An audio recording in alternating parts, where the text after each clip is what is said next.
Yes. All right. Okay. 5, 4, 3, 2, 1, go. Welcome to Game That Tune.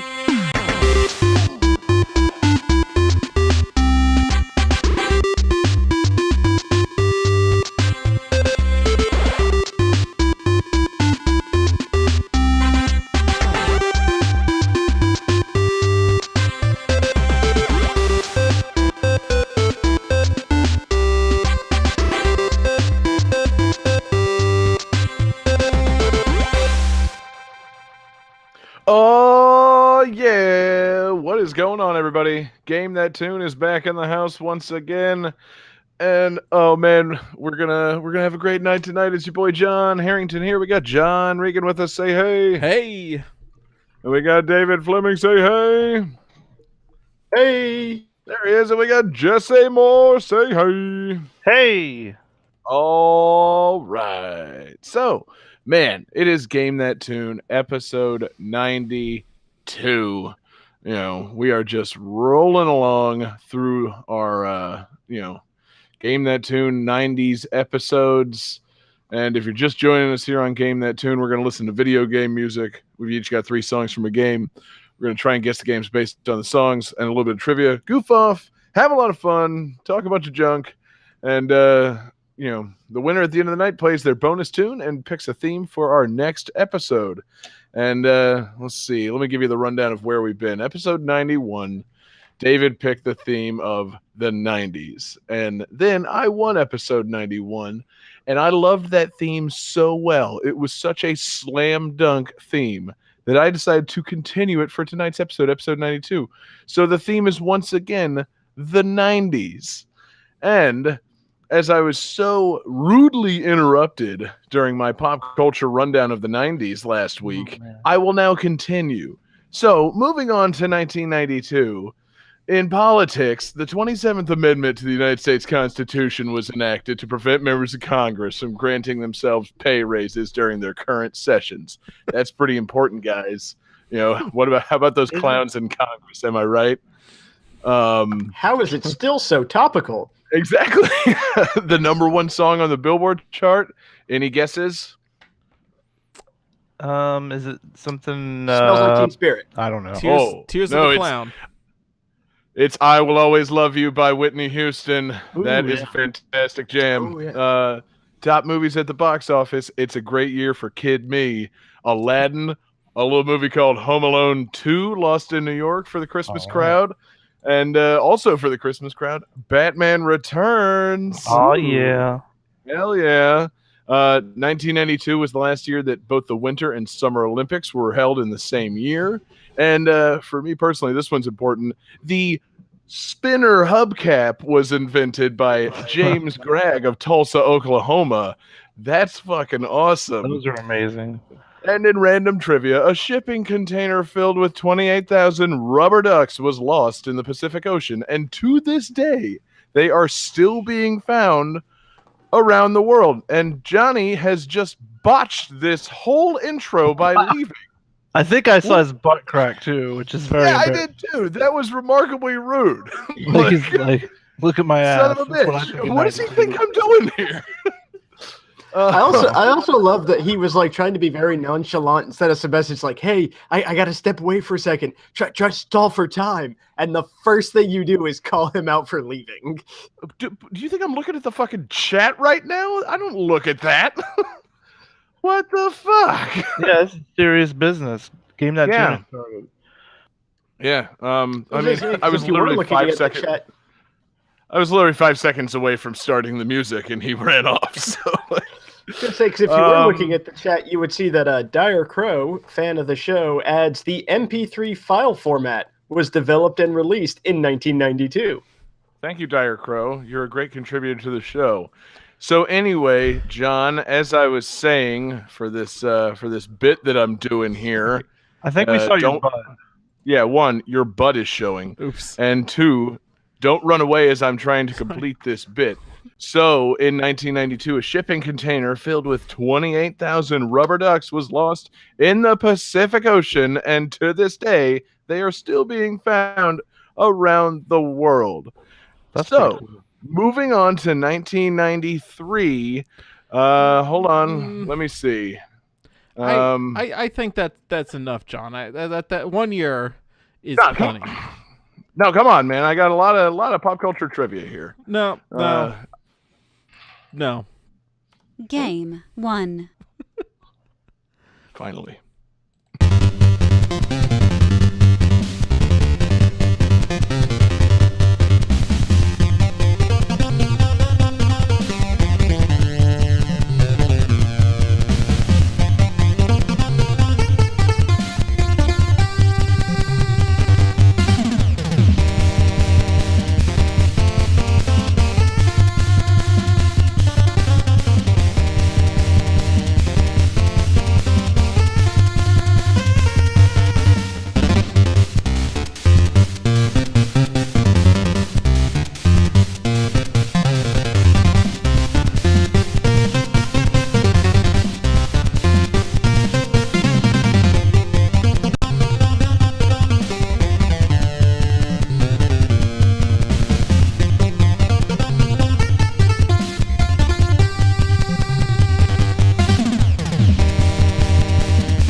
Cool. Well, Pretty very neat. cool. Yeah.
Cool.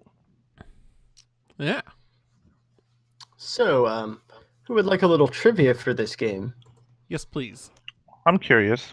Oh yeah. Okay. I have two pieces of trivia. One will help if you're looking at a particular list on Wikipedia. This game,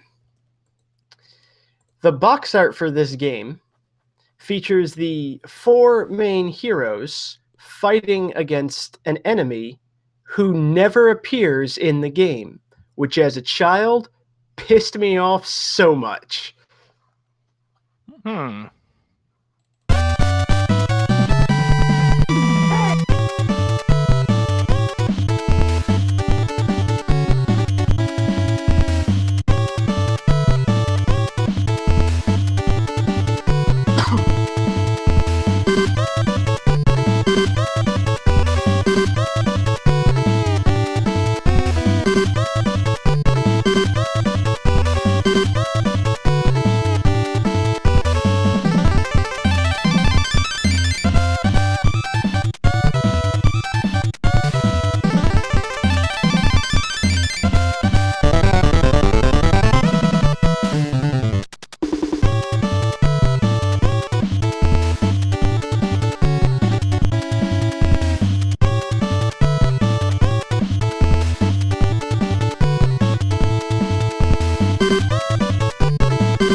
Does anyone want the second piece of trivia? Just for fun. This game was released in Japan in 1991, in America in 1992, and was never released in Europe. Oh, that sucks. Man. I know. Oh my, I'm angry. Ugh. On behalf of all of Europe. I'm very sorry, guys. You missed amazing game. Fuck. So, Who's got some guesses?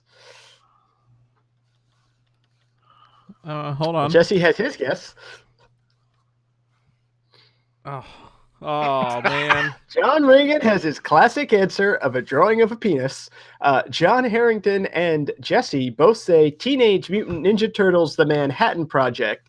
And Jesse asking a question I didn't answering a question I didn't technically ask.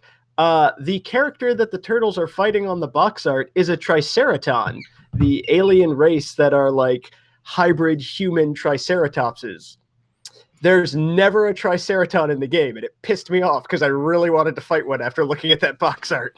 I gotta say that action figure was awesome too. Like, fucking, he had this sweet machine gun with like a shield on it and stuff, and like, he was really, really cool. He was one of my favorite. I see points on the screen, but I don't think David ever verified if this is the right game or not. no, he just started talking about Triceratons.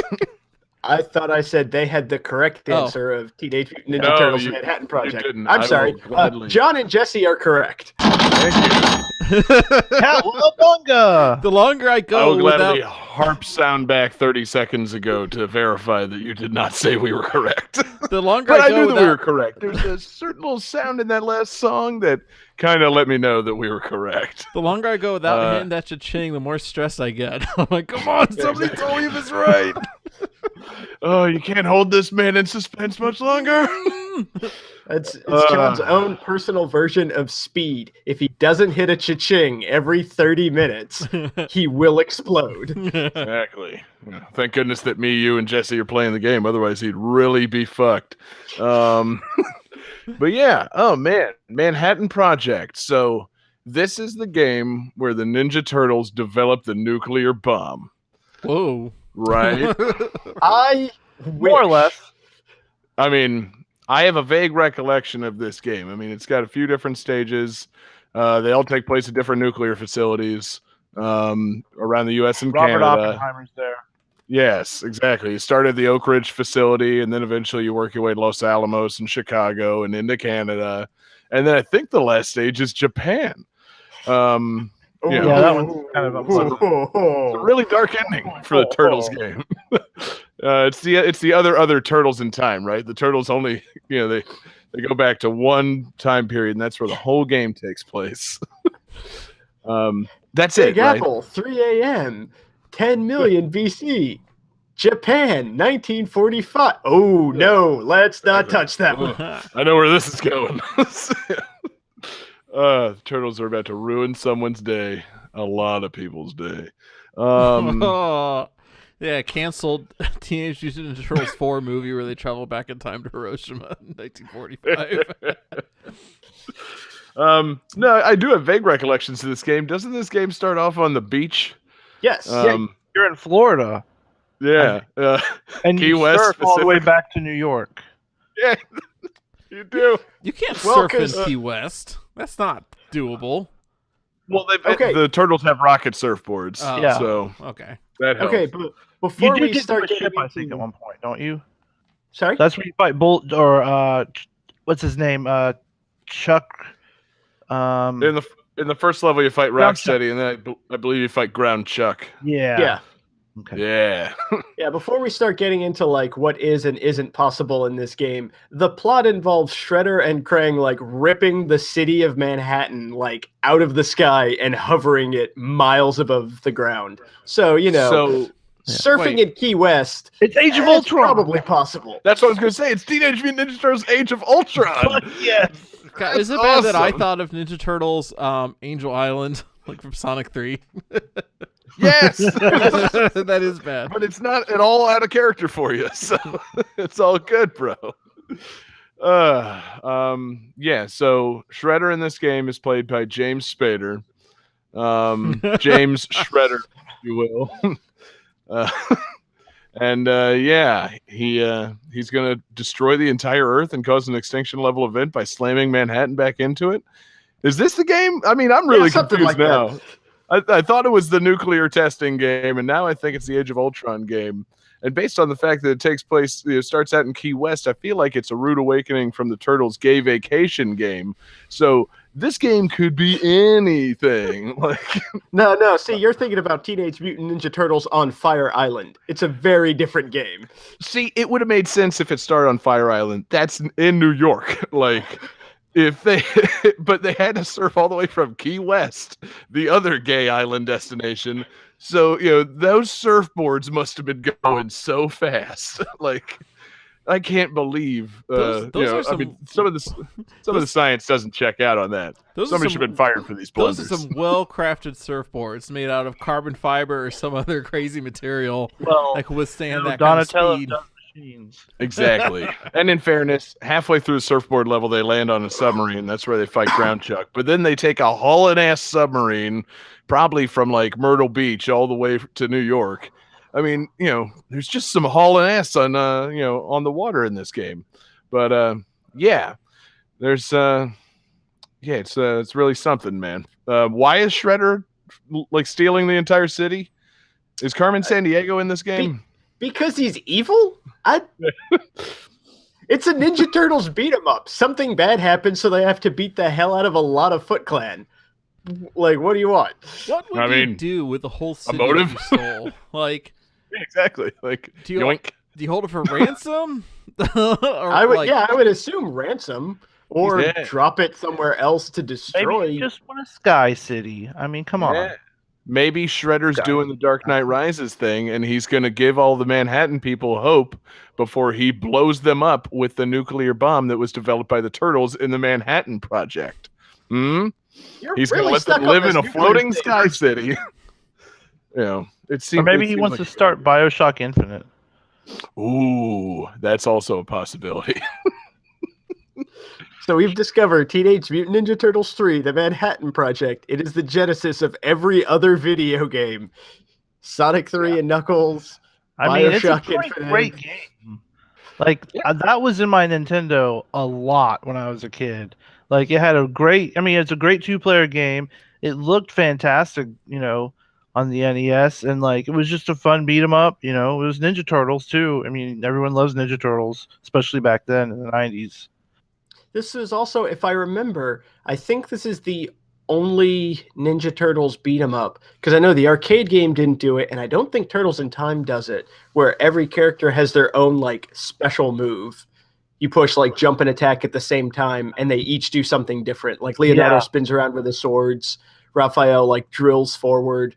Michelangelo does like some weird handstand kick thing. Yeah. Oh yeah, I remember that one. And then Donatello, I think, like flips forward with his bow. Like Awesome. a giant pinwheel attack. Cool. So, I mean, NES beat 'em up to 2 players, obviously not 4. And doesn't this one? I mean, I'm trying to think of who else you fight in this one. You got Bebop and Rocksteady. You definitely fight Ground Chuck. Ground Chuck.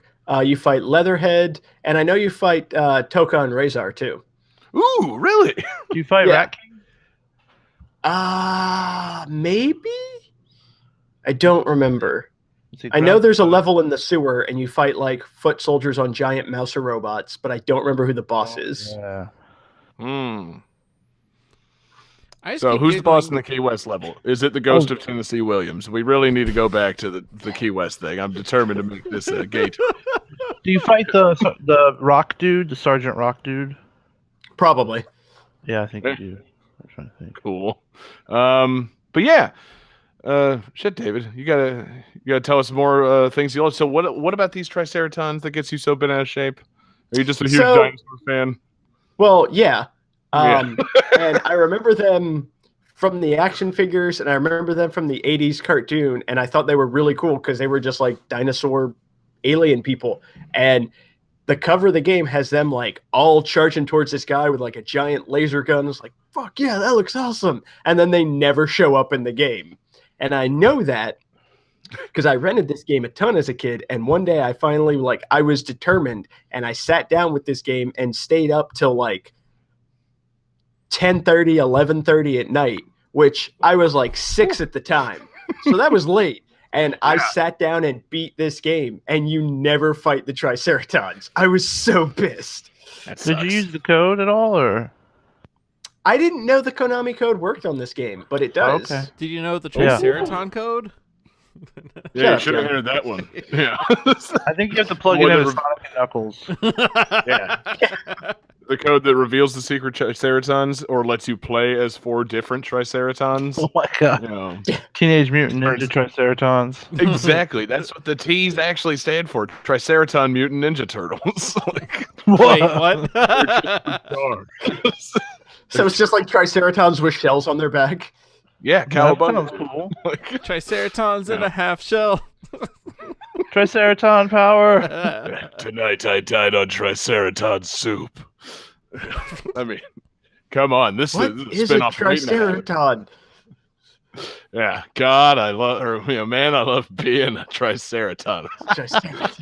I'd say they don't say God. Oh god, I was gonna do that. Never mind. It's okay. But yeah, any other awesome stuff about Manhattan Project? I mean, I know I goofed on the levels a lot. Like, it was like beach, super fast surfing, and then like floating Manhattan. Where like I can't remember anything else that you have to do in this game. Well, that's like I know you go in the Technodrome. Yeah. Well, yeah, I should have guessed that. It's been a minute since I played Manhattan Project.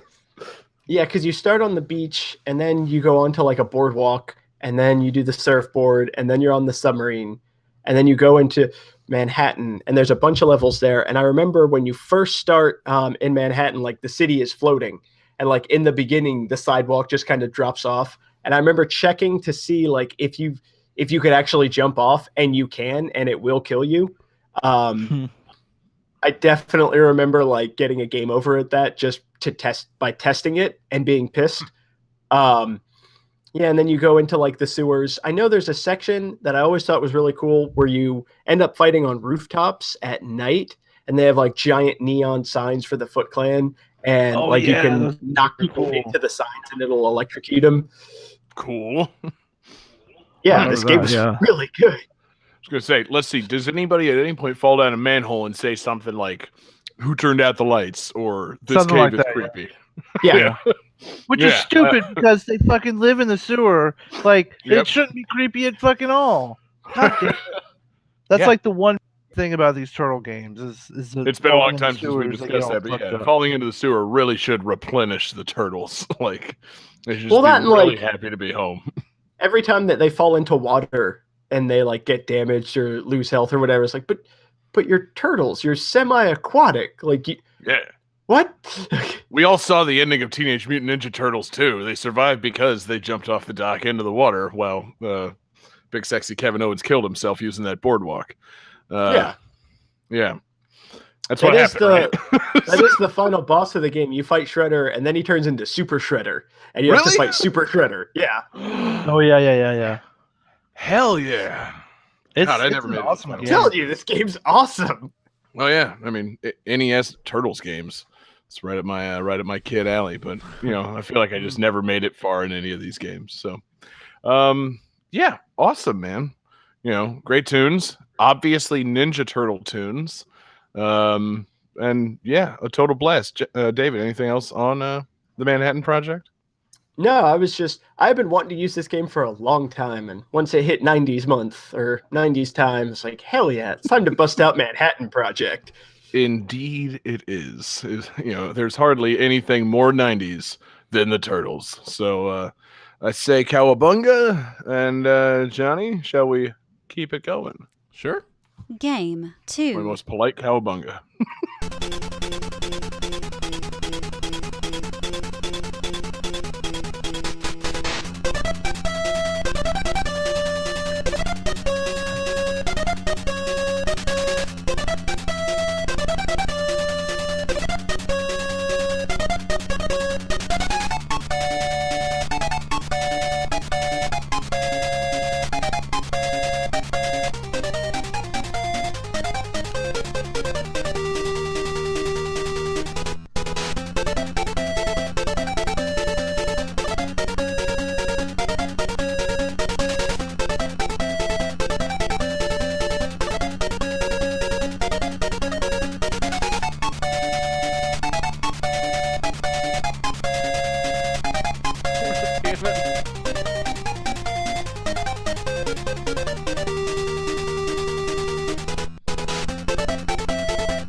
David already has an answer written down.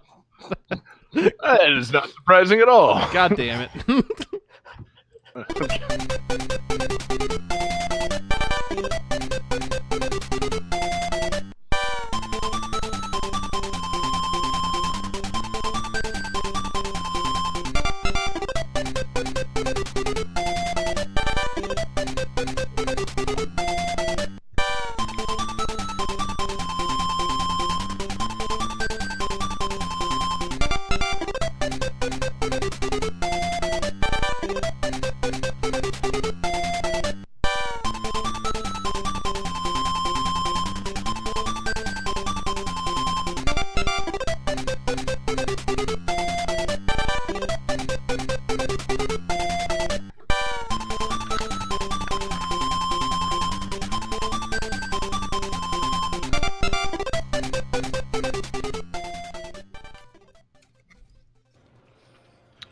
Next song. Yeah, Johnny, we are clearly all in need of trivia as we have our answers touching our faces. You know. This game's Save title us, screen John. was changed significantly when localized internationally.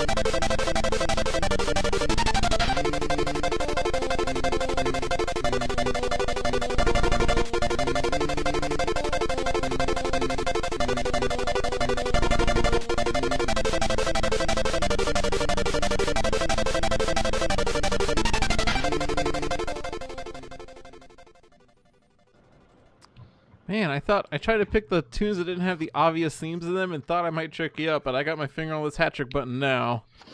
Johnny, it's got a pretty distinct first sound song. to it, my friend. Let's see these answers. All right. We have Kirby's Dream Land, Kirby's Dream Land, and Kirby's Dream Land, which is correct.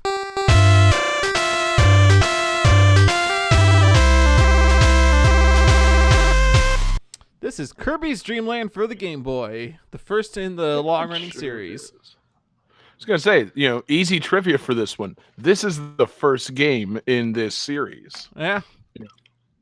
But This is the only Title game screen. where the main character is missing their trademark ability. Yes. Yeah. You cannot copy abilities in this entry. That was just not a thing. Exactly. That's so weird to They me. didn't know what they had here. Yeah. And there was another piece of trivia, but it would have given it away, which is the reason Kirby is white on the box art is at the time when they were making the art, Japan was still debating if Kirby was supposed to be yellow or pink. And so Nintendo of America just went with white because that's how he looks in the game and figured, you know, it's safe either way. Well, thank God you didn't do that and give it away, John. Yeah, my goodness. Yeah. So now, what's You the dodged a difference bullet between the title screens? Oh, so the Japanese title screen actually has this really cool background going on. Like basically it's like the first level with a bunch of Kirby's bouncing around on it, you know, and you got clouds in the background and the title text. And the Japanese title is pretty short. It's only like 5 or 6 Japanese characters here. Whereas in the English version it uses the same size font, but it spells out Kirby's Dream Land, which is way more characters. And so they probably just got rid of all the background to, you know, just so it's just the text. Like the English title screen is Kirby's Dream Land, a few Kirby's, you're done. That's it. The Japanese title screen looks way cooler, I think. Stupid America spelling things with letters. Right? Ugh. You know, so, you know, It's gonna bite us in the ass one day. everything's bigger in America, including our words. I mean, jeez. You know, real American using words. Man. So, implying Japan Kirby's doesn't Dream use Land. words. yeah, exactly. They don't use letters for their words. Man, I don't want to get into a discussion of this. It's going to come off as horrible and racist somehow. So you don't copy enemies, eh? This is just a, suck and blow game? Yes, it is. Just a suck and blow game. Just sucking up things and blowing them back on things. Yep. Cool. How many different things in this game can Kirby suck? Well done. So how many different suckable objects are there in Kirby's Dream Land? I don't know. I did not look up that stat of how many. That would have been a great stat. This game's main character can suck over 100 things in this game. John, I pulled up your computer and you were Googling things Kirby can suck. Like, what the hell are you doing? You just typed in, he's still sucking. Like, what are you doing? That's not going to pull up Kirby stuff at all.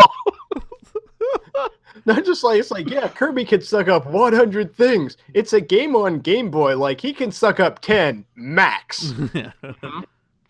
So there might be some enemy variety. But yeah, No.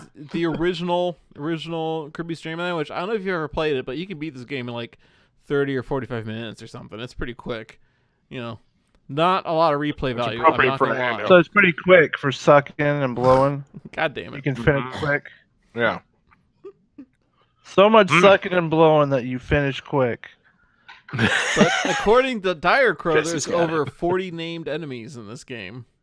Oh, Okay, you can That's a lot of suck and blow 40 things, 40 things. and you will finish quick. also, I gotta assume there's blocks and apples and things. So I'm gonna guess it's like 42 things. Yeah. You know, Oh, but yeah, awesome, man. It's appropriate this game would be short because that's very, very nice for a system that uses batteries, as many batteries as an original Game Boy did. So good. Yeah, classic. shit, Jen. I mean, tell us something about Kirby's Dream Land. Like, One thing I Famous thought that was boss. interesting. how many things actually carry over to the rest of the series? One thing I thought that was kind of interesting, and I think actually this does carry over through a few games. Kirby's dancing animation is just composed of sprites from like his regular moveset. Like there's no special sprites in his dancing animation. They're just reusing things That's they already kind of had. cool. That's pretty creative. That's pretty crafty. Like, Yeah. yeah, I like it. saving memory, but not letting you in. Like that's like I've been watching a lot of videos on this guy who made like Mickey Mania for Sega Genesis, and he goes over like all these crazy tricks they use to pull off quote impossible effects. And he points out, he's like, no, yeah, see, this is just a mirror of that. Like this is only taking up like half the memory you think it is, and blah blah blah. And I'm really into learning about that kind of shit. So I already got a kick out of learning that, like, oh yeah, it's just like they're just using sprites they already had. Like, oh, that's Yeah. great. Good. Yeah. Efficient. Yeah. Yeah.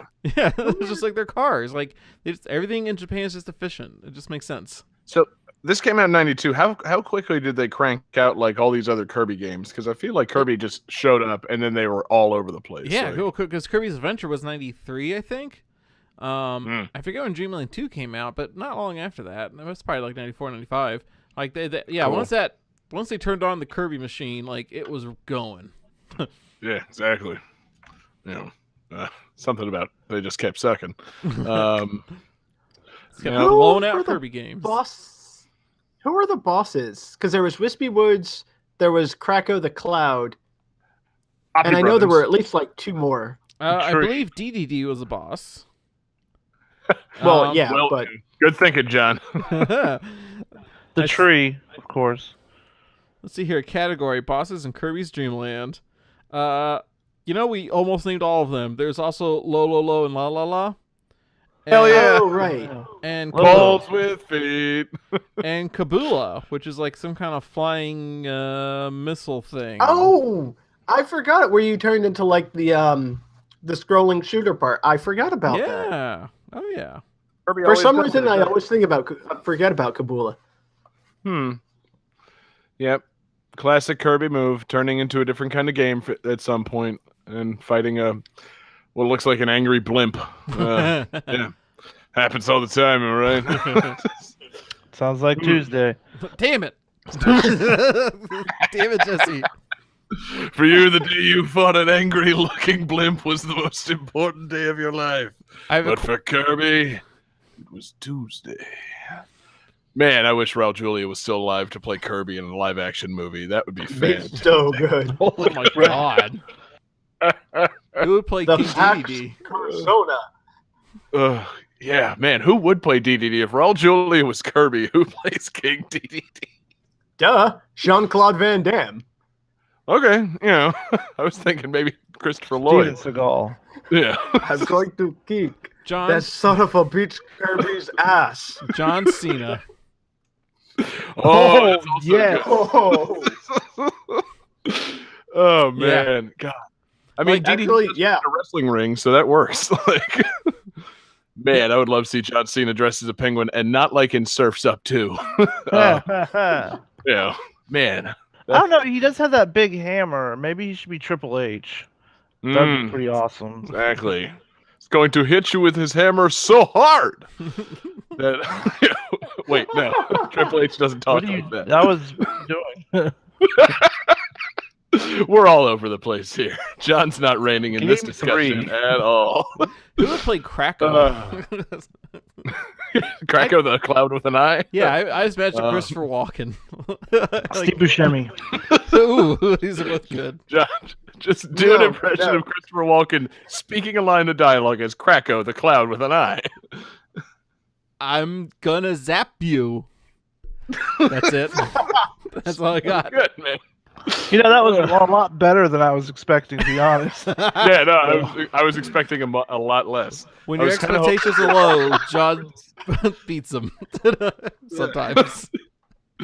I was expecting maybe a Pulp Fiction reference. Like, your father, he gave me this watch, and he had it hidden in his ass. And now I'm going to zap you with cloud lightning. That's way better than mine. Nah, I just love Pulp Fiction and that watch ass scene. But anyway, we could continue casting the live action 90s Kirby movie. It's up to you, John. I mean, No, Yeah. That's going to be a Patreon exclusive bonus episode as we okay. cast all video game movies from the 90s. Can I just get one more in? Please. What if we got Idris Elba to be Wispy Woods? Oh man. Just super serious deep voice tree. Oh, yeah, count me in. And David, you may now do your Idris Elba as Wispy Woods impression to take us into game 3. Oh god damn, I didn't think this through. Yeah, you just did that to yourself. I'm well aware of the effect that I have on Kirby's. Game 3. Good effort, John.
Neato.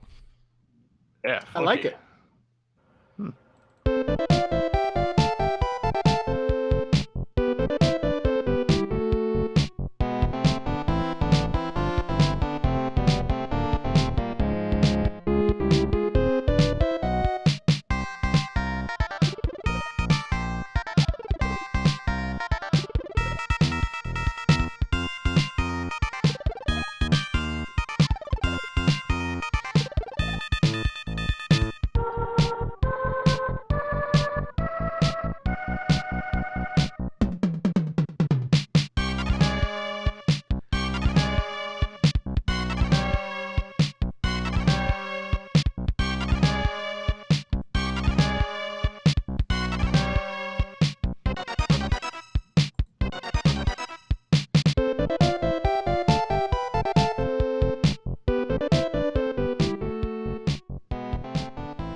Cool. Oh. Who is needing a little bit of trivia? I am. So, this game was considered around the time of its release and development as a spiritual successor to ActRaiser, but it is now more commonly seen as part of an unofficial trilogy with what 2 other games?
All right.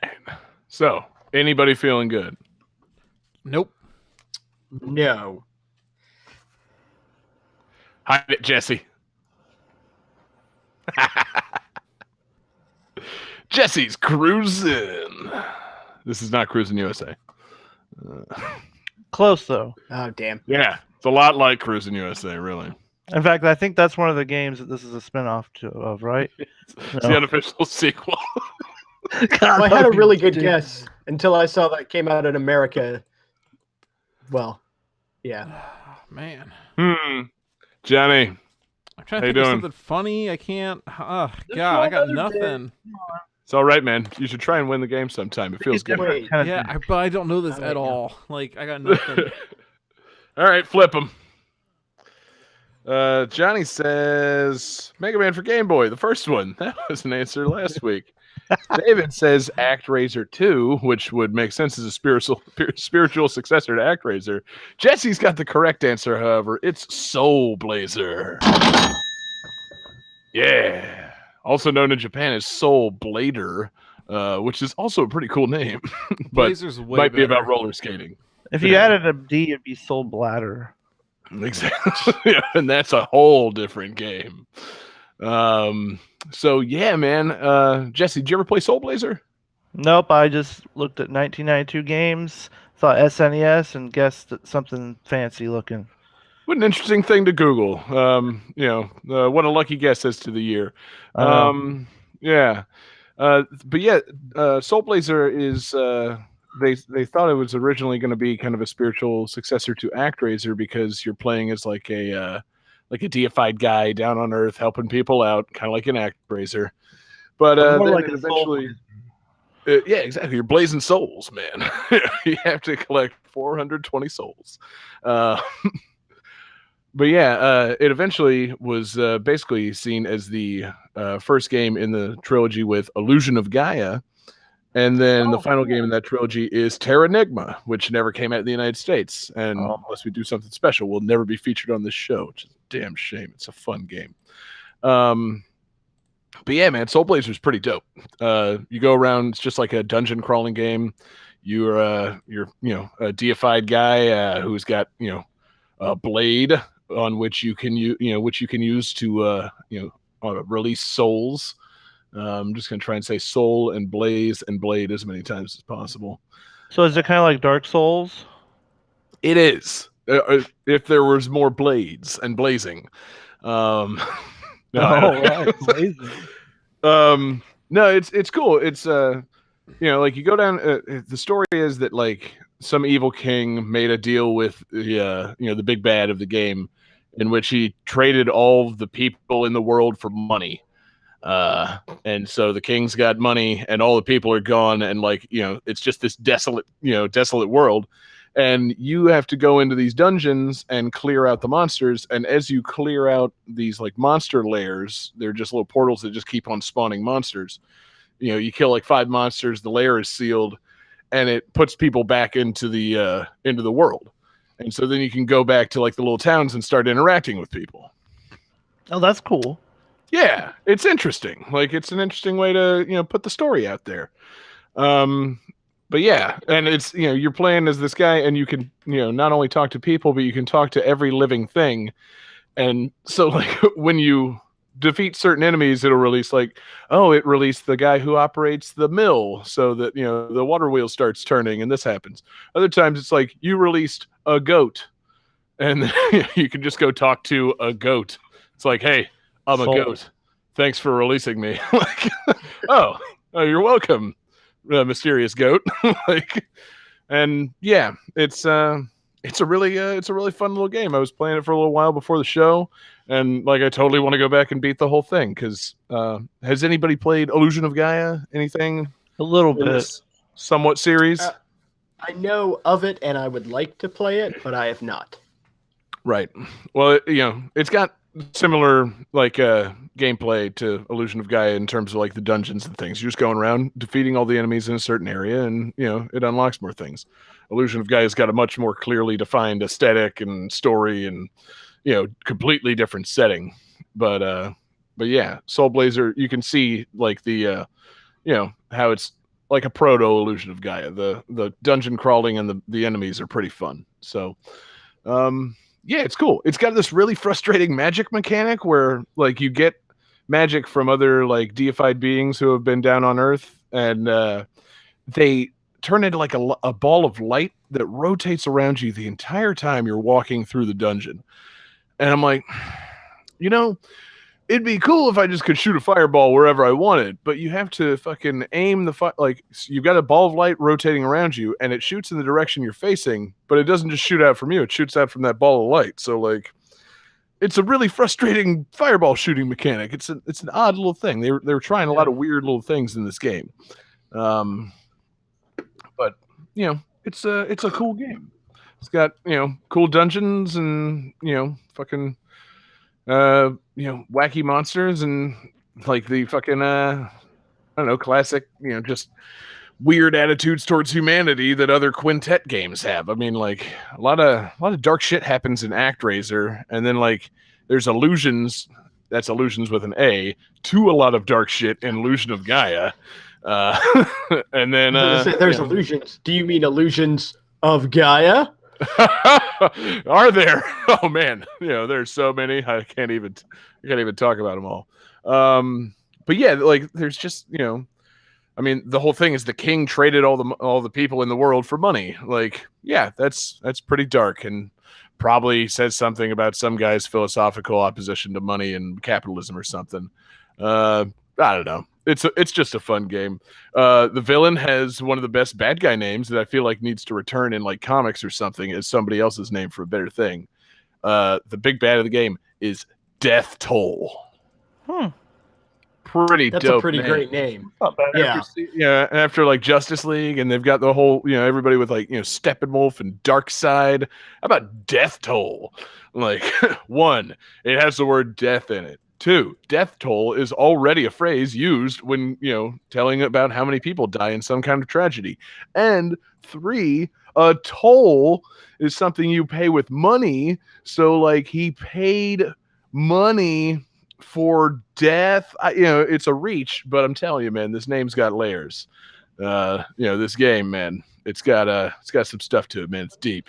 It definitely You know. sounds like it's worth going to your local Blockbuster and renting it. It absolutely is, and it was so popular. It was, I mean, there was a whole section of just Soul Blazer back when I was coming up, man. It was just, you know, Super Nintendo section, the S section. You know, you would have thought it would have been Super Mario, but no, it was all Soul Blazer, man. Secret Mana, nah, Soul Blazer. Yep, exactly. You know, no, I really wish I had played this when I was a kid, because you know, you know, I don't know, I would have really gotten into it. And then, you know, when I started playing Illusion of Gaia, I would have been like, this feels a lot like that Soul Blazer game. But, whatever. 1 out of 3 for the Soul Blazer Illusion of Gaia Terra Enigma trilogy ain't bad. Johnny, you look like you're just dying to say something about Blazing Souls. No, I'm not. Why? One, it's called Soul Blazer. Is it? Oh, yeah. Jeez, I'm getting it all wrong. Yeah. But yeah, I've never played this. What's your favorite part? Is it anything like the Soul Edge and Soul Blade series, Soul Calibur series, Not or at no? No. Not at all. Ah. Don't think so. No. Besides the word soul, and I don't know, I feel like there's probably like some misanthropy in the Soul Edge and Soul Calibur series. Like, is there a disdain for humanity in those series? Because like this one's got it pretty good. So yeah, if misanthropy is a thing that you can just apply to multiple series, yes, this has it. Yeah, I don't know. There's not a whole lot to say about this game. It's kind of the forgotten. I think Illusion of Gaia is the only game that people here in America know, and it's pretty well forgotten. So this proto Illusion of Gaia is extra forgotten, and Terra Enigma never came out here, so it was never known to begin with. So, yep, this is an early '90s gem through and through. It absolutely is worth picking up and playing. I think you can beat it. I mean, all the enemies are pretty easy to beat. Like the parts that I was playing, you can kind of haul ass through this game. Like, I think I made pretty good strides in like the hour I was playing it today before the show. So, yeah, might be worth checking out. Maybe I'll just like stream the whole thing if I ever get a day off again. Ooh, that'd be cool. Yeah, just spend all day blazing souls. Mm. Yeah, but anyway, yeah, the game's dope. And actually, I should say something about the music.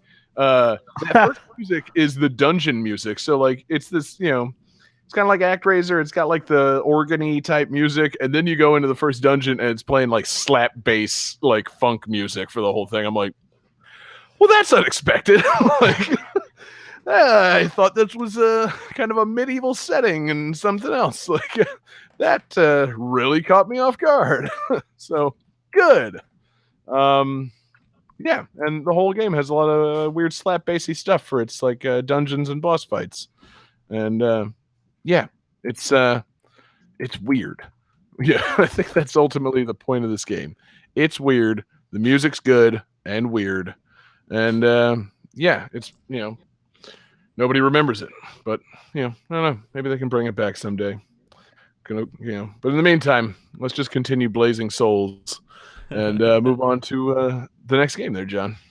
Game 4. Soul Blaze 420. Damn it. 420 Soul Blazer.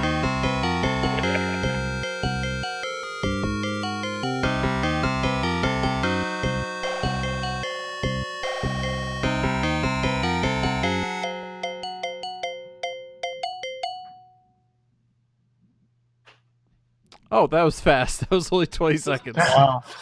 All right.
Neat. Sweet. Like it? So that was sure. song 2, because the first song was only 20 seconds. Yeah. Oh yeah, I forgot I did that. So who wants some trivia? Please. on Please. this one. This is our fan request for the evening. This comes to us via Twitter from frequent requester Dire Crow at Dire Haunch Crow on Twitter. Thank you for this request. according to this game's cover, this game is, quote, a virtual adventure game inspired by the works of what author?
Cool. Yeah. Oh, do you guys have guesses, or do you want me to fill in that trivia before you guess? No, I let's have a guess. go into guesses. I love it. Let us guess. John Regan says Sir Arthur Conan Doyle. Incorrect. Jesse says Flashback. Also incorrect. And David Fleming says a Sherlock Holmes PC game. Something. Parentheses. Sir Arthur Conan Doyle. No. So to fill in that trivia, this is an adventure. Hold on. Let me pull it back up. I A definitely, virtual adventure game. I definitely answered the trivia instead of writing down a game. Yeah, nice job, bro. Wow. So It's not this is King Quest 4, is it? it is not. Okay. Uh, This is a Okay. virtual adventure game inspired by the works of H.P. Lovecraft. Ooh, okay.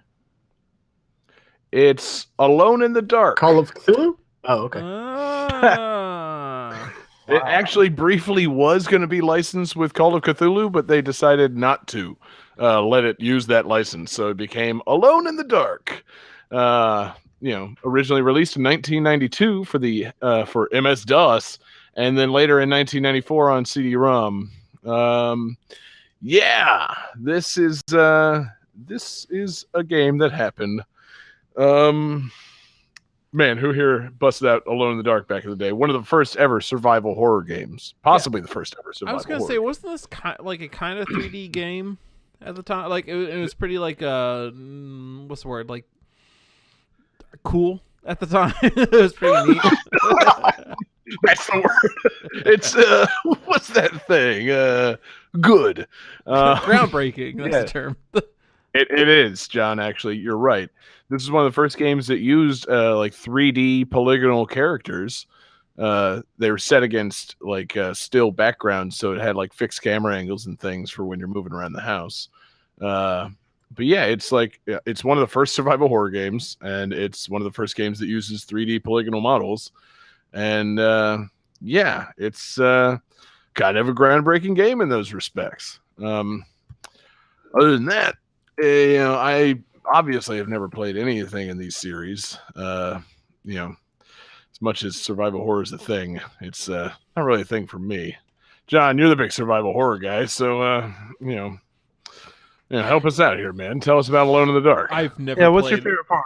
I've never played it. I just know it exists and that it's what's that word? Cool, but that's about it. Like, Right. The part what you're supposed to say is, I like the part where you're alone, alone in the dark. damn it. Like, come on, man. The title is just an alley-oop for a bad joke. Ah. But yeah, you go into a mansion, and I guess from what I was reading, it starts, you're in the attic of the mansion, and you're trying to find your way out of the mansion. And yeah, on the way out of the mansion, guess what? There's monsters. And a lot of them aren't things you can kill, so parts of it are like puzzle solving, and other parts of it are monster punching, but most of it, like, you got to solve things, you got to escape by solving a puzzle or whatever. And yeah, it was probably really cool in 1992. I don't know, I just wasn't a PC gamer back in the early 90s. Johnny, you were the big PC gamer back in the early 90s. Give us your early 90s PC memories. Man, I was an early 90s Mac gamer, not a PC gamer. It was different. Yeah, touche. if it wasn't like Warcraft Marathon day. or Marathon, or Okay. yeah, I thought this might be the case. So we have to move on to talking about everyone's favorite movie, the 2005 Ua Bowl adaptation of Alone in the Dark. ooh, Is that the one where Tara Reid was playing the scientist? Yes, it is. Okay. Tara Reid, the archaeologist and museum curator, of course. And who else is in that movie? Christian Slater and Steven Dorff. My man. Yeah. Thank you. John, I would like you to remember anytime that I say the name Steven Dorff to hit the my man. oh okay. What was that name again? I forgot. That's Commander Richard Burke. You have actor Steven Dorff. My man. All right, good. We're going to get this down by the end of the episode because, spoilers, all the games from here on out feature Steven Dorff. I got bad news for you. But yeah, so wait, Jesse, did you say you've actually seen this movie? Wait, what? What movie is this again? Alone in the Dark? Oh, no, I have not seen this movie. That's why I was like, what movie? No, I have not seen this movie at all. Yeah, it's funny when I was thinking about it. It's like, oh man, that's the one with the woman who played the female Terminator in Terminator 3. And then as I was looking it up, I'm like, wait, no, that's that shitty adaptation of Blood Rain. I was gonna say that's This Blood is Rain. the movie Yeah. that Yeah, I'm those definitely are two not different seeing. things. Yeah, this one's got scientist Tara Reid, which is the most 2005 thing that ever happened. Yeah, no. So thankfully, we don't have much to say about the film Alone in the Dark. If we did, that was a secret test. It was like a citizenship test. It was like a movie taste test. If you had seen that movie and had strong opinions on it, you're off the show. So thank goodness we all avoided that blunder. But David, you're the Lovecraft guy around here. Tell us all the Lovecraftian influences on Alone in the Dark. How did I get that title? Just taking a shot. Well, you are king. Yeah. Oh, okay, yeah, that's true. Yeah, I don't know. I never played it. Okay. Awesome. Yeah. John, King 5. I feel like briefly we need to shift the focus because you did just put in the chat that you've now Googled things Kirby sucks and who is Steven Dorff. And how dare you not know who Steven Dorff is? I don't know who that is. One, I'd also like to point out that My man. twice his name has been mentioned. That you have failed to push my man. we have My man. twice. Isn't Steven the short dude that like plays golf? Maybe. I'm looking at pictures of him and I have no idea. He's from Blade, man. I've never seen Blade. Confession time with John. Oh, I forgot you don't like action movies. I did finally see Die Hard this year. Finally. Thank God. And Die Hard Finally. 3. And Die Hard 3. Did you skip Die Hard 2? I skipped Die Hard 2. Wait, what Why? kind of movie do you not like? Because Danielle really wanted to see the one with Samuel L. Jackson, so we just went straight to it. I mean, fair enough, but how dare you skip Die Hard 2? Die Hard 2 is very important to the Die Hard canon because it shows that John McClane gets into all kinds of mishaps on Christmas Eve of all times. Yeah, Steven Dorff is a pretty dope ass actor. I am making light of him because literally all I can think of until I knew today that he's in Alone in the Dark is Blade. Blade is dope. You should have watched Blade by now, John. I think that I'm just going to have to do a spinoff of GTT where we do action movies just so I can make you watch Blade eventually. Like, I so need you to start watching action movies. I don't understand how you haven't seen these. This sounds things. amazing. A great podcast. Yeah. It really Cool. does. Okay, good. So Huh. we're gonna do a side spinoff, possibly Patreon exclusive. Game That Tune Action Boys movie commentary. Oh my god, okay, Action Boys yeah. is a great movie. Yeah, one. That's the title of either A, this episode, or B, that new podcast. As I said that, I realized that there's already a group called the Action Boys. So Oh, fuck that. we'll work something else out to where we're not stepping on those toes. But more Steven Dorff discussion coming in future episodes of the Game That Tune Action Movie Podcast. And in the meantime, thank you, Dire Crow, for the request. Cool tunes, cool survival horror game that none of us played, but inspired many other survival horror games that we would all eventually play. And Alone in the Dark. That's one of those things. So, Johnny, let us continue. Game 5. Together in the light.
Neat. Interesting. I like it.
Sweet. So, John, are we putting up the technical difficulties sign? I'm about to. Right now I have Steven Dorff up. Yeah. I know what this game is. I'm like 99% sure. So I'm trying to find Yeah, but I want Jesse's. We need Jesse's trivia, man. Yeah. And he is letting people know that he's around. He's working on fixing things. I'm getting my phone in just so I have a fourth box here. Oh, I was gonna say. I thought that was gonna be Jesse. It's you. Yeah, just make it so David's not stretched out. Oh, you want me to jump in on that? That sounds Nah. that sounds hilarious. Nah, phone's working out pretty well.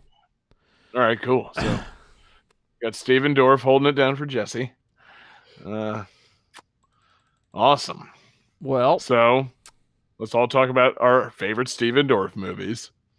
The answer is Blade. So I was looking up his filmography. Apparently, he plays the boyfriend in the Cryin' music video from Aerosmith. Nice. I believe that. Let's see. Man, there's a lot of Steven Dorff stuff I need to catch up on.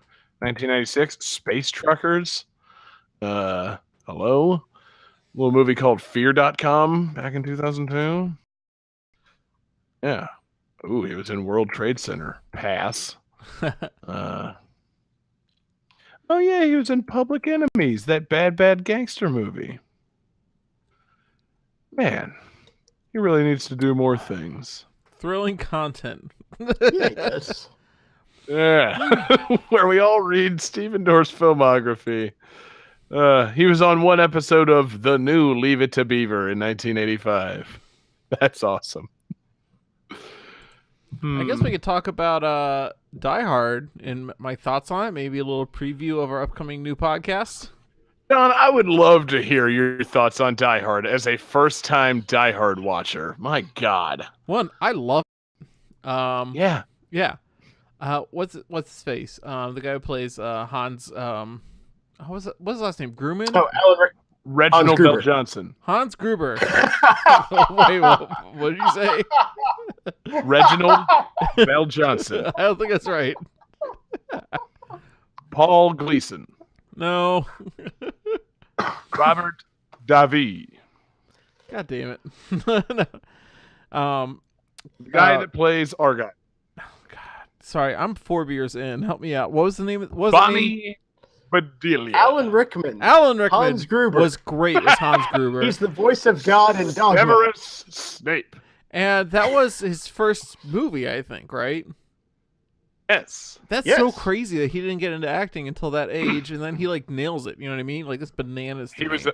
a stage actor before then. Okay. Yes, this was not just his first acting role. He didn't just crush villaindom with his first ever attempt at acting. But yeah, he's great. And there weren't too many. All time great. There weren't too many times where I was like, dude, that guy should be dead. Because that's my problem with a lot of action movies. Like, oh no, he should be dead at this point. This is ridiculous. Like even Home Alone 2, there's times where I'm like, no, this guy should be dead. What is this? But like, Well, yeah, Die Hard kept it fairly realistic for the most part. Like nothing too crazy. You know, I Well, mean, yeah, he 'cause dodged he a lot said- of bullets, but he sent. Oh, wait, are you talking about McClane or Gruber? anybody in that movie. I never questioned that anybody was not dead. Like, Are you no, talking he- like you never looked at the movie and thought, oh, Bruce Willis should be dead at this point? Yeah, exactly. Yeah, because because that movie's like perfectly like laid out. Like everything happens for a reason in Die Hard. Whereas- I'm gonna update the thing. Oh wait, we're still showing technical difficulties. I was gonna say, I'll make it's all of today's Die Hard us. discussion. It's all of us and Steven Dorff right now. So you can update this thing if you want. Yeah, right now it just says now playing Jesse, 2. Oh, okay, cool. Now discussing Die Hard until Jesse comes back. But yeah, no, that movie is fucking fantastic, man. Tell me your, give me the breakdown. Tell me the plot as you remember it. The plot, as I remember it, is John McClane is on his way to an office party in L.A. He is a New York cop. On his way to L.A. with his kind of estranged wife, like she's not using his name anymore. Yeah. for her company's office party, the is that what it is? Sakatumi Plaza. Sakatumi Plaza, from the Sakatumi Corporation. Yes. Yeah, and is that right? I feel like you're just tricking me into saying "sock it to me." But, anyways, so he shows up and office party's going pretty okay, but then like as he's in like a side room doing like some unrelated bullshit, like curling his toes on the carpet or something like that. Hey, I think we have Jesse back. Oh, maybe not. Or we lost David. We just lost David, bro. Damn it. Wait, Somebody's he's coming back. Yep, okay, there Dave's back. So he's making... There you go. Okay, go ahead. You're saying, Sean? Oh, he's making fists with his toes. Yeah, because that's how you get used to like a new place when you're traveling or whatever. That guy on the plane told him that. Hans Gruber and his crew shows up to fuck shit up. And for various political reasons, obviously. That's what they want you to think. And then and then McClane kills one of their guys, steals the machine gun, and just basically ruins their day, for the rest of the movie. Keeps fucking up their plans, kind of figuring out what it is they're trying to do. And eventually and then the cop from Family Matters helps out a lot. And yeah, he does. And that's it. No, so then let's see. You got the gist. Yeah, and then eventually McClane saves the day, and turns out Gruber was just after money and nothing else. He's just as scummy as the rest of us. Yep. And that's pretty much the movie, I think. Okay. So, what's your favorite part of the movie, man? Ooh, I like the initial utterance of "Yippee-ki-yay, motherfucker." That was great. Yeah. Because in that movie, he just kind of says it in response to like, "Oh, are you some kind of cowboy?" And it feels like something he would say. Whereas like in Vengeance of the Three, or I'm sorry, Die Hard 3 with a Vengeance, I felt like he was just saying it like because he has to at some point. In the movie, yeah, that's why he says it in all future Die Hard movies is because it's fucking, it's a nonsense catchphrase at that point. But like, yeah, when Hans initially compares him to Roy Rogers and he says "Yippee-ki-yay, motherfucker," it makes sense. Every time after that, it's just action movie nonsense. So, yeah. And I was really thrown off though because the first time I ever saw a clip of him ever saying "Yippee-ki-yay, motherfucker" was when he blows up a plane, which I don't know what movie that is, but it's not the first. Like I was expecting a plane to blow up, and then he says, "I'm like, oh shit!" Like that's not where he says it. It's Die Hard 2, man. Which you should have seen also. And but yeah, I enjoyed it, and I will watch it again. It is a new Christmas tradition now. I'm gonna watch that movie because we watched it on Christmas Eve. Because it's a Christmas movie. Like all the music is Christmas based. Like that's something I did not know. Yeah, like it ends on "Let It Snow." Yeah. But like it's one of those things where I've always heard like, oh, well, it just takes place at Christmas. But like, no, there's a lot of Christmas in that movie. Like they constantly mention Christmas. They're at a Christmas party. Yeah. Now I have a machine gun. Ho ho ho. Yeah. The whole reason he's there is to deliver presents to his children. Yeah. Wait, really? Is that right? Yeah, like he comes back to LA to like try to patch things up with his wife. He gets off the plane with the giant fucking teddy bear. Oh yeah. Right. Yeah. So yeah, great movie. Yeah. Die Hard 3, I did not like it as much, but it's still pretty good. It's fun. Yeah. Yeah. I had a good time. It's a lot like, yeah. But yeah, you should watch Die Hard 2. It's I was avoiding a discussion on the Laser Time community about it because some guy's like, no, I just can't watch it. It's too dumb. I'm like, it's not any dumber than any action movie. Like it's dumb, but it's not that dumb. Like it's dumb that it's dumb that it's a photocopy of Die Hard 1. But yeah, John McClane's at the airport on Christmas Eve and some crazy terrorist shit starts going down. He handles his business. What's dumb about that? Like, come on. Something I was trying to figure out. I don't know if you guys know this or not, but like in Die Hard 1, Bruce Willis has a very noticeable scar on his arm, like in his shoulder. And then in Die Hard 3, I noticed he still had it. And I was wondering if like they're just really good continuity, or does Bruce Willis actually have that scar? Is that a real scar that he has? That's a better topic for our eventual spin-off podcast when we get to Scar Chat. There's gonna be which so will many be a great disappointed episode Disney for Die Hard fans. 3 because not only will we discuss Die Hard 3 and John McClane's Scar, we will also discuss Jeremy Irons, the voice of Scar. Perfect. So- Perfect. Oh my god. It's gonna be a good Scar chat. That's great. Mm-hmm. So, just a quick Google. Bruce Willis does have a scar on his right shoulder due to a surgery complication from a broken arm when he was 17. Yeah, So yeah, interesting. Bruce Willis just has a scar. Huh. Makes him look like a hard as nails cop, man. Yeah, That's dude. Good stuff. So Ryan is asking for our hot The Last Jedi takes. I don't think David's seen it yet. Okay, have you? I not have seen it. You have? I have seen it. All right, Oh, okay. I saw it Christmas Day. nice. Hot take. It's good. Hey, John, it's saying that somebody wants to Oh, join, yeah. but the room is full. Okay, let me kick myself out. Yeah, do that. Hot take. The movie is good. All right, we should have Jesse coming back in now. Yeah, they changed it recently. It used to be up to 8 They people for free. did. Now it's only 4. Bastards. Yeah. Bastards indeed. Oh, hey, Jesse, what's up, man? Hey, what's up? Sorry Hey, about What's that. happening? No, you're good. We were talking Die Hard. So, did you guys do all 3 songs, or what happened? No, we're waiting for We were trivia. waiting on Okay. trivia. God, do you even need it? Okay, there are a total of 5 stages, which comprise a combination of new levels created specifically for this game, and one's based off the levels from the first arcade game and another game in the series. Yeah.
Awesome.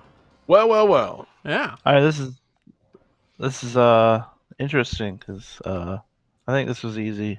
So let's Yeah. see if it was easy. Almost as easy as our first game. Let's see Oh. John's penis. Let's see, we got Johnny with TMNT, the Hyperstone Heist. We got John with Hyperstone Heist. We got David with Hyperstone Heist, and it's a Hyperstone Ultra.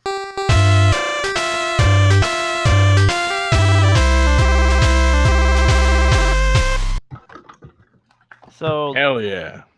I think it's crazy that we had another Turtles game earlier. Yep. I'll let you do a fresh take. Totally if you wanna not say- planned. I'll let you do a fresh take if you want to say Hyperstone hat trick. Hyperstone Hat Trick. That's pretty great. Yeah. Okay. Cool. I'm editing that in. That's gonna sound great. It's a Hyperstone hat trick. Hyperstone hat trick. Yeah. So, is this just like a remix of Turtles in Time, like, Kind of, sorta. or what? It's fun. You know, it's There's a lot of stuff from Turtles in Time in there. There's a few things from the arcade game, and it's just Sega Genesis Turtles, beating up on Foot Clan. It's fun. Yeah. And it So looks I great mean, too. Sounds great. And the music was sped up. Like it was basically the same soundtrack as the SNES music, but it was sped up just a little bit, which is pretty cool. yeah, I like it. I'm surprised it sounded so close to the SNES one because hearing it, I'm like, well, that just sounds like Tit, but I know it's Hyperstone Heist because we've used Tit, but Genesis music usually sounds so distinct from Super Nintendo music. Yeah, this is a lot smoother. It's weird. Yeah, it really is. I don't know what they did differently, but yeah, man. I never played Hyperstone Heist. I played the hell out of Turtles in Time. And I've seen videos of the Hyperstone Heist, and it really does just look like an odd like remix of like Turtles in Time. Like it's got all the basic stuff, but like in different places. Like the first level's the New York City, but it starts in the sewer, and you don't do the same stuff. And then I think you go up to the streets and then back down to the sewer, and you fight Leatherhead. Like, oh, okay, sure. I thought we fought Leatherhead in like the old West World or wherever he did in Turtles in Time, but like I'm trying to remember what the other levels are because there is New York City, a mysterious ghost ship, Shredder's hideout, the Gauntlet, and the final shell shock. Oh man! Now, so the Gauntlet, is it like a Real World Road Rules Challenge themed level? No. One, John, I think that's just called dope. I think it's just called the challenge now. For one thing, It is just called the challenge now, but I will always refer to it as the Real World Road Rules Challenge. Gauntlet 3. I think it's more like it becomes like a top-down game, and you have to like walk around and like kill a bunch of Foot Clan, and then every now and then the computer goes, Leonardo needs food. Leonardo needs food. Leonardo needs food. Awesome. It's not a remake of that one part of American Gladiators where you have to run by the guys with the blocking pads. Yeah, that happens too. Yeah, there's a lot of gauntlets in this game. Yeah, almost an infinity gauntlet. Wait, are Ninja Turtles really just a Marvel spoof? Dude, if those were the Hyperstones, and, you find the gauntlet. Oh my God, Hyperstone, Infinity Stones, the Hyper Gauntlet, Manhattan Project, Age of Ultron. Holy fuck, we've just oh my God, thrown open a can of tomatoes. Yeah, I'm telling you, man, it's too good. Thanos Shredder would be fantastic. Oh fuck. Oh my God. No one thinks of pleasure when dining on turtle soup. Truly, this brings a smile to my face. Oh God. Yep, that needs to happen. Ninja Turtle. Has Disney bought the Ninja Turtles yet? Do they own Nickelodeon and the Turtles? Not yet. I sure hope so. They really should. Because when I was a kid, I went to MGM Studios, which was a Disney park. I met the Ninja Turtles there. So it could happen again. Yeah. It should. They had the fucking party van and shit there. It was awesome. Were they flying the turtle blimp? No, there was no blimp, but they did have the party van, which I thought was really amazing as a kid.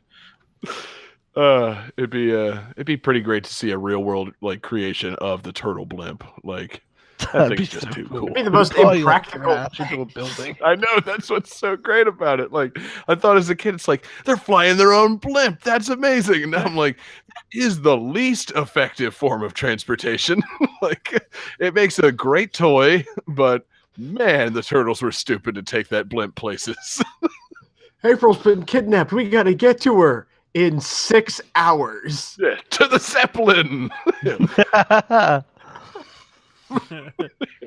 They're very quickly getting away. This is not the best idea.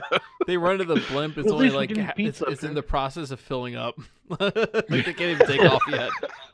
Yeah, somehow they park a blimp in the sewer and have a helium refill station. Yeah. Oh man. Yeah.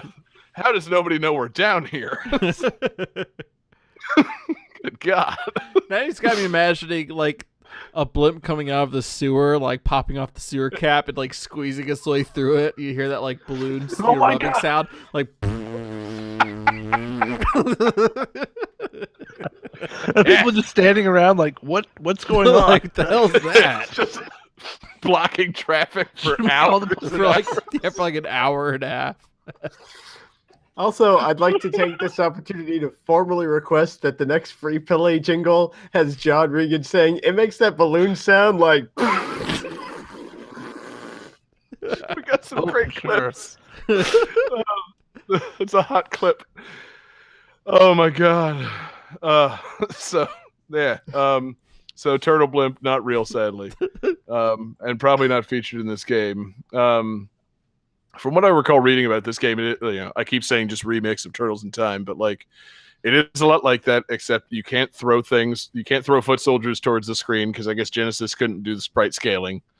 Nope. And then other than that, yeah, it's just like a shortened version of Turtles in Time, but like I guess the levels it's longer levels, but there's only 5 levels, and I think you eventually fight Super Shredder. So yeah, Super Shredder. Tatsu is a boss. Oh, Angry Bald Man. That's right. Yeah. Baxter Stockman, Krang, and Rocksteady are the other ones. Oh yeah, wait a minute. Doesn't this have Baxter Stockman not fly? Like, it's like just normal scientist Baxter Stockman? Oh man, I don't remember. It's been. I feel like I remember seeing that now. Like he's in a rocket ship or something, and he's not a fly, and it's like, who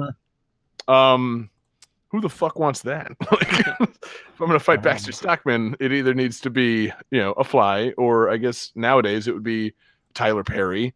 It just you can't just have I don't know. You can't have not a fly Baxter Stockman. What's the point? Yeah. Yeah. Otherwise, Careless it's just some dude. Like, it could be anybody. It could be me if it's not a fly.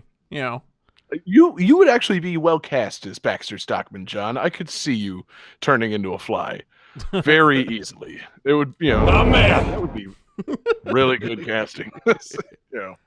You're Baxter Stockman, and Shredder is, of course, Steven Dorff. But yeah, so I don't know, man. Shit, we used up all our turtle chat early in the show. Jesse, what else about Hyperstone Heist besides it being the Turtles game for Genesis?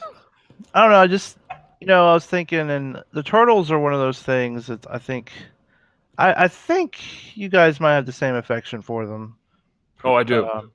They're like that thing that just, you're always going to be, thinking about the Ninja Turtles at some point in the day, because it was part of our childhood, and it's still part of it's still going on. Like the toys are the same kind of toys that we were played with, which is kind of cool. The new series that just ended, that was really good actually. Right. And this new series that they're starting up, the trailer looks pretty decent, but like it's kind of weird that it's just like Ninja Turtles have been this like generation thing that that keeps going and going and going, and it's just because all kids at some point in their life need Ninja Turtles. They're just great. And actually, one thing I do remember also about this game, it had an option in the option screen where you could go with you could change the color of the turtles. Oh, cool. To reflect either the way they're portrayed in the cartoon, which is pretty much the same shade of green, and their bandanas and stuff, or it could be more like their comic coloring, where that's awesome. They've each got like different different like flesh colors. So like Michelangelo's a lot more green, and Donatello's kind of more brown. I have seen videos about this because it was like, that's really cool. Have I missed out on something by not playing this? Maybe not. But yeah, being able to change the turtles to reflect their comic book roots, kind of cool. Taking things from Teenage Mutant Ninja Turtles, Turtles in Time, and making them for a Sega Genesis game, also kind of cool. But yeah, it was like they were thinking, it was like, why do we want to have a great Turtles game just on SNES? Even the Sega kids need a Ninja Turtles game because it's the Ninja Turtles. Everyone needs the Ninja Turtles. Yeah, they do. They were right to do it. It'd be a shame if Turtles were just a just a Nintendo thing. I'm glad they're not. Even though that would have maybe led to them being in like Smash Brothers by now. So instead, they're They're now in, what is that? Injustice. Injustice 2. Yeah, man. I don't even know what to make of that. When does that pack come out? Because Yeah. I have many questions. Yeah, because Daddy needs an Xbox One all of a sudden. Yeah. I don't know. It sounds awesome though. Because Ninja Turtles beating up Superman, that sounds like things I did when I was a kid. So Ninja Turtles beating up Hellboy. Also good. Not the toys I played with as a kid in that instance. Yeah, so cool, man. Anything else on the Hyperstone heist? Did we ever say what the Hyperstones actually were? And why I think they're like the heisted? Infinity Stones, but with Shredder. Gotcha. God, that'd be pretty cool if in Infinity War the Gauntlet was more Shredder like, because Thanos is already kind of purple.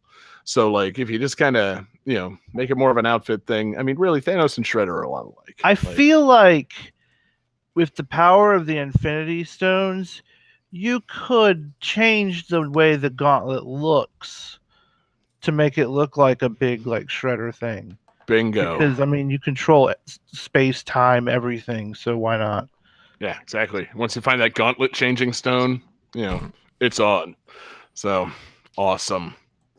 Yeah, cool. So are we satisfied with the length of the show? Do we need to go to the calculating computer, or Johnny, is it time for a bonus game?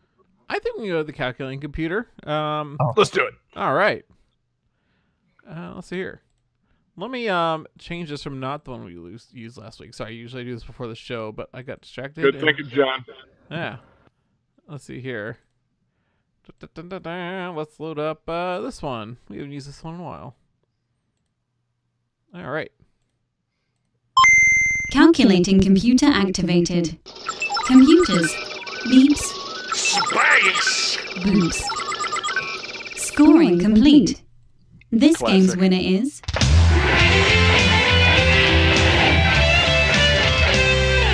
Jesse Moore.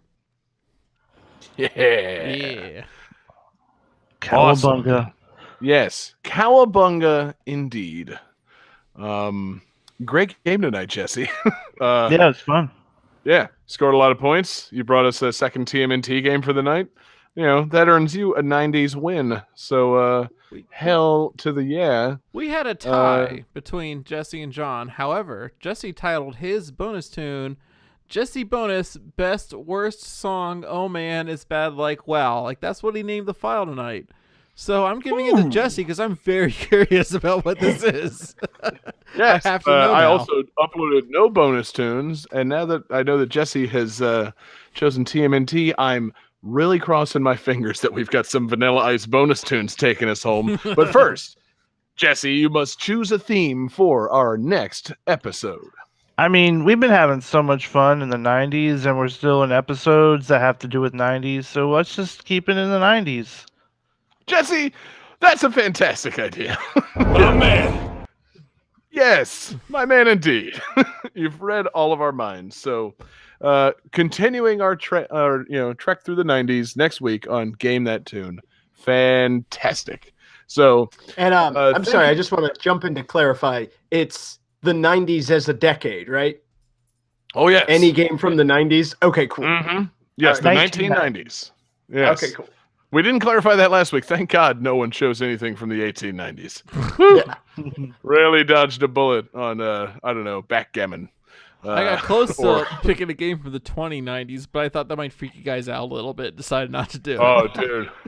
Yeah, I would love to hear You what have games are going to seizures. sound like in 100 years.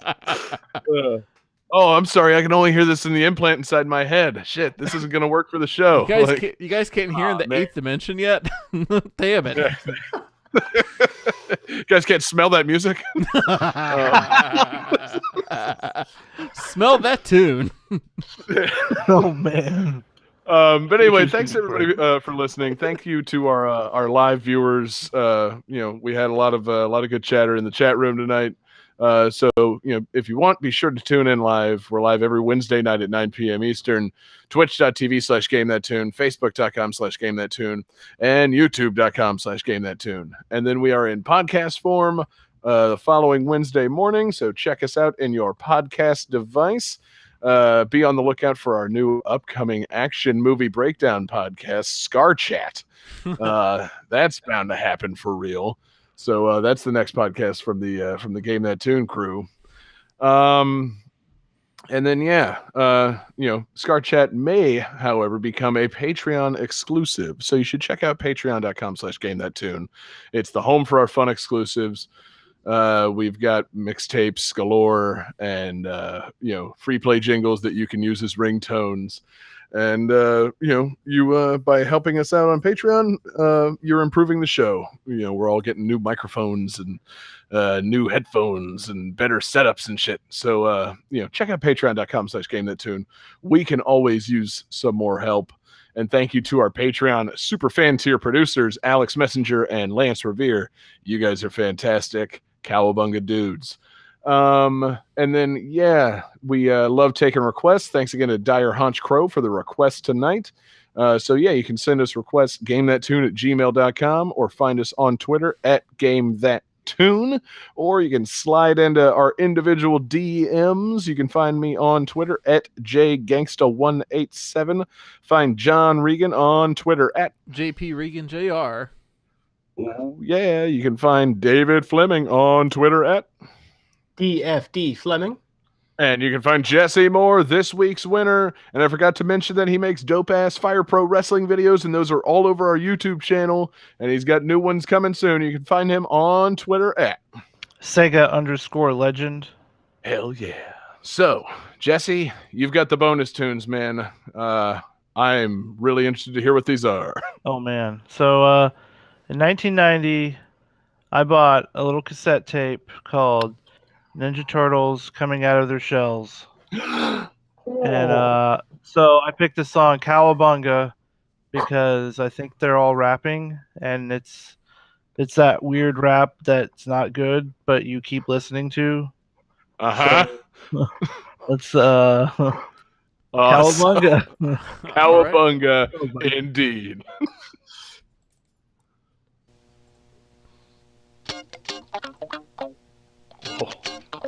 Man, you got to dig the groovest sound. Listen to the tracks we're laying down. The turtles are coming up from the ground. We got a message that we have found. Gonna keep rapping, gonna keep talking. Ready to go. Are you? Let's get on with the show now. Hey, y'all, Leonardo's his name. He is the leader that you claim to fame now. He is the man my brothers trust. When we shred a man, we go for the bus. He's a turtle standing tall and proud. But he loves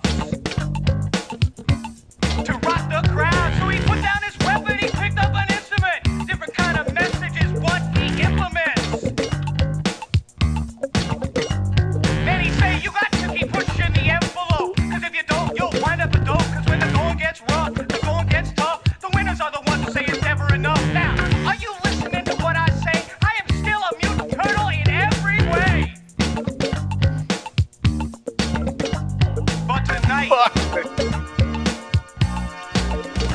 we come to play. Yo, there's Donatello. Even for a turtle, he's mellow. It's simple what makes him grin. Just give him anything, give him anything, give him anything that you plug in. If it's got to do with a chip or a bit, energy that just won't quit. Now, when we started, we had no choice. We needed something to help our voice, and we went to work to develop a plan. And now we're making music for all our fans. Look to die for the whistles and bells, helping each of us to come out of our shell.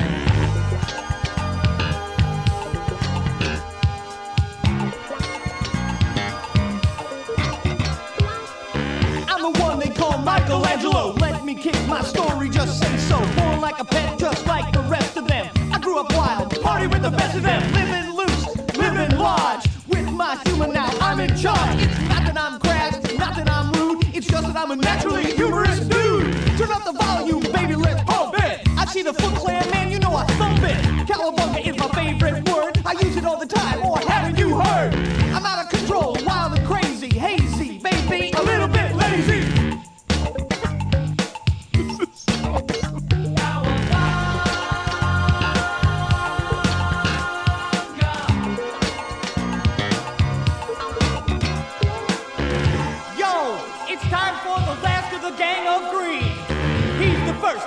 he's the first that made the music scene. I said it's Raphael, and you can see there's nothing in the world that he'd rather be than a turtle who is mutant as well. I said it before, he's coming out of his shell. I saved this guy for the end of the song. I'm sorry, excuse me if it gets too long. The man is my very best friend. I stick with my buddy till the very end. He wrote the music, I wrote the words. We wrote everything that you've heard. Splinter, splinter, this one's for you.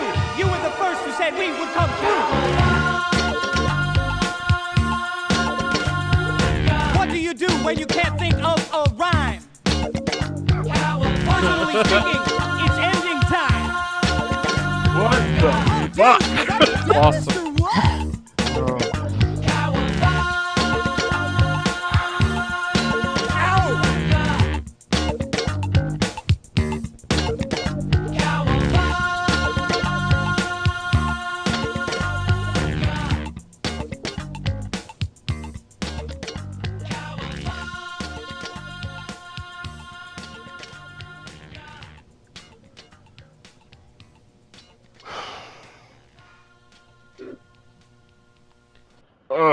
That's 4 minutes none of us will ever get back. Let me just say, Teenage Mutant Ninja Turtles 3: The Manhattan Project is copyright 1992, Konami Company Limited. Kirby's Dream Land is copyright 1992, Nintendo of America Incorporated and HAL Laboratory Incorporated. Soul Blazer is copyright 1992, Quintet Company Limited and Enix Corporation. Alone in the Dark is copyright 1992, Infogrames Entertainment. Teenage Mutant Ninja Turtles: The Hyperstone Heist is copyright 1992, Konami Company Limited.